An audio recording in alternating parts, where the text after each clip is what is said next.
Pwinuan mo, Kuya Vince. Pwinuan mo. Yan! Very good.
Kinakabahan na naman daw. Wala.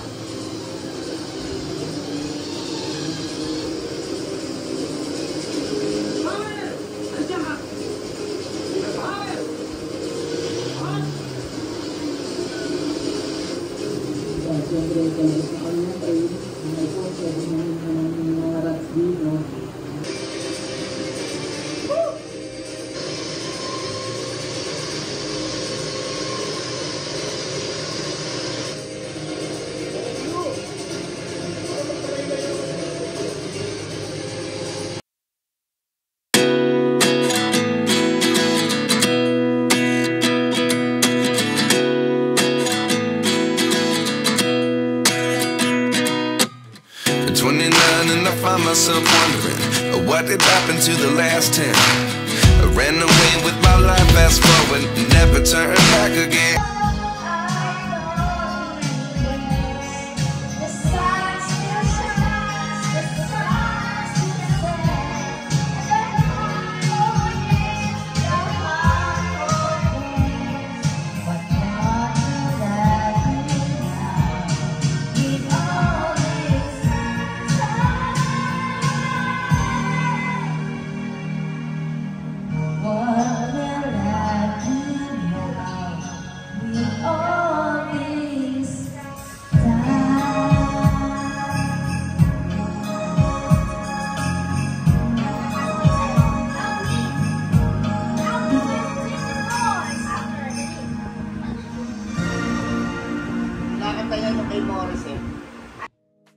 Hi guys! Welcome back to my channel. So today is Sunday. So today is Father's Day. So kamusta naman mga kalapatseras? Nakapag-celebrate na ba kayo ng Father's Day?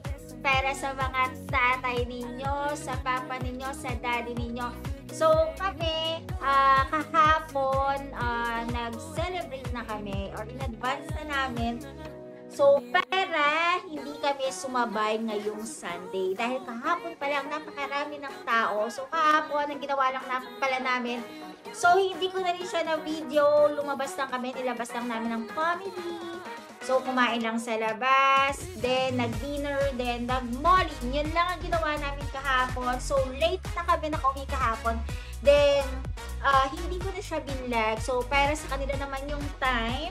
Para naman, di ba, mas makasama mo sila at mas marami kayong mapuntahan pa. So, yun ngayon, wala kaming ginawa ni Nanab kung hindi, yan! It's a Lazy Sunday! So, yun, pahiga-higa lang, patulog-tulog. And then, nag-video okay lang kami. Then, yun, nood lang ng YouTube. So, yun, meron kami pinakakabalan ni Nanab ngayon na bago namin pinapanood ng mga off-road, yung mga ganun, yung mga dinadaanan sila ng mga trail. So yun, napakaganda niyang panoodin kasi talagang meron talagang mga sakyan na parang mga ano ba tawag sa mga sakyan ng mga lalaki na? Yung mga 4x4 na mga sakyan na talaga hindi talaga sila makadaan talaga dun sa mga area na katulad ng Kabinti, yung mga ganon, yung mga matutubig, tas umuulan. So yun, yung pinagkakabalaan namin ngayon ni Nanab. So ngayong Sunday, andito lang kami sa bahay ngayon. So yun. Pero syempre, di ba, medyo naghanda pa rin ng onte. Kasi syempre, ngayon pa rin ang Father's Day. So yun lang ang ginawa namin ngayon. So yun, talagang napaka-lazy ng Sunday namin ngayon. So yun, and nga pala, napaka-init pala ngayon. Hindi siya umulan ngayon, no? Yung nagbibideo, okay ba tayo? Umulan? Hindi, no? Akala ko nga kanina umuulan. Kasi sabi ng papa ko umuulan daw.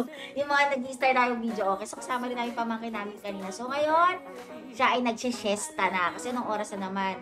So tapos na ang lunch. So anong oras na ngayon? Past 2 PM na.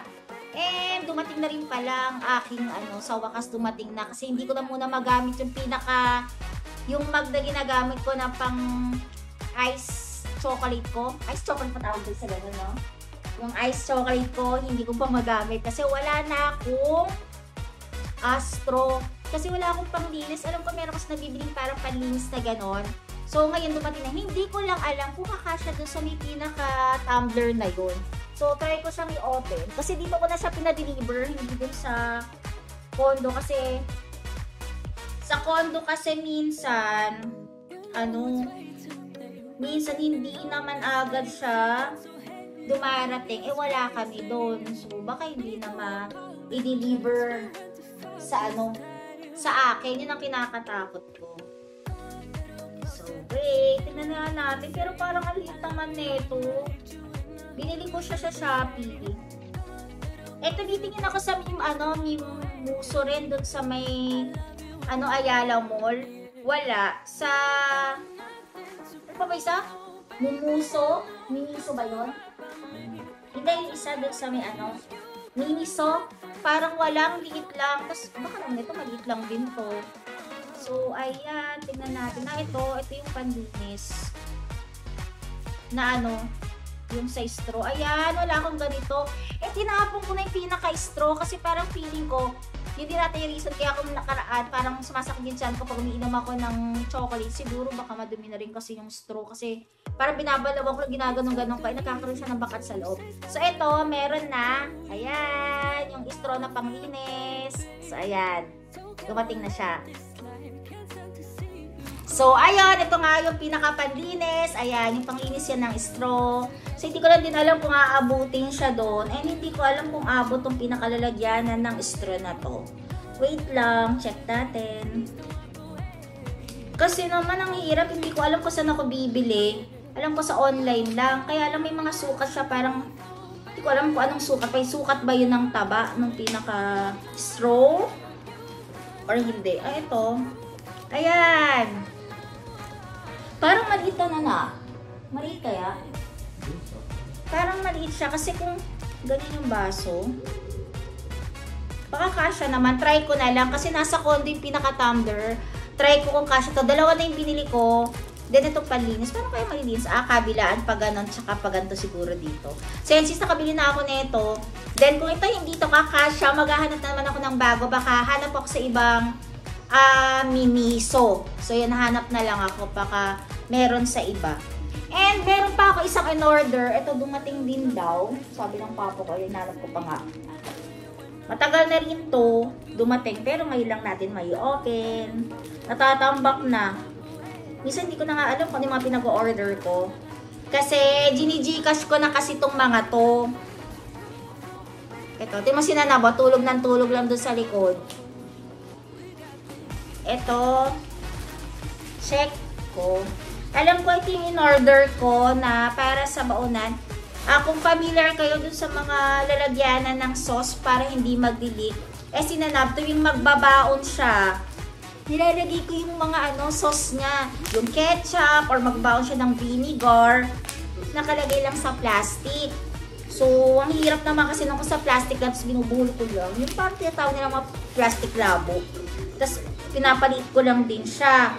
So, ngayon, naisip ko kasi before kami ng cousin ko, meron kasing nabibili na container na maliit na hindi siya, kahit tumawtaob siya, hindi siya bumubuka. So, yun, bumili ako. Ang tawag na, ano ba tawag dito na? Hinge ba ito? Hinge. Ito, bumili ako ng hinge cup. Ayan. So, kung familiar kayo, kapag yung mga sa taho na ano yan? Frozen taho ba yun? Ha? Yung mga, chilled taho pala na binibili.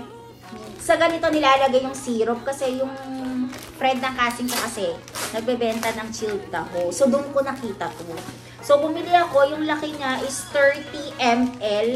Kasi alam ko meron yung 20 ml mas maliit. Ito 30 ml.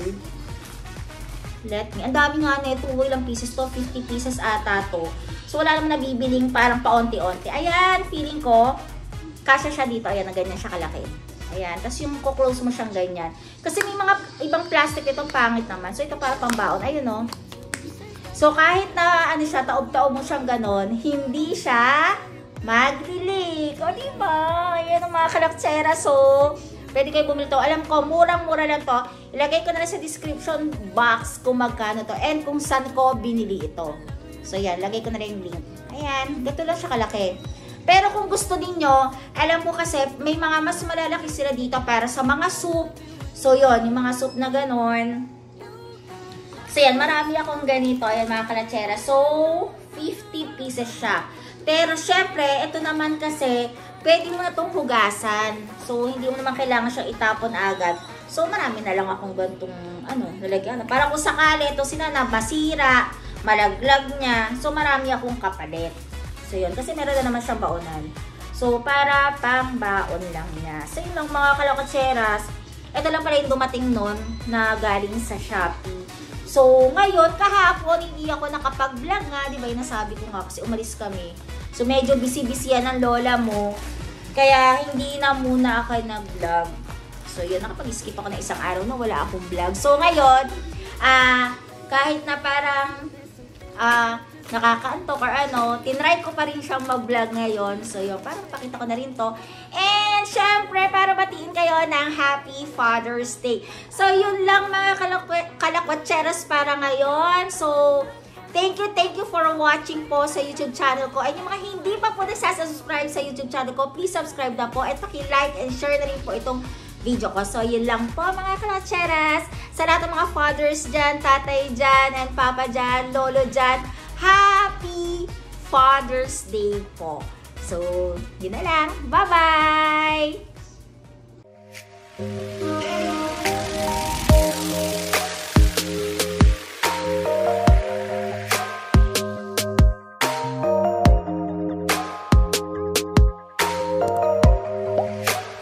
Bye.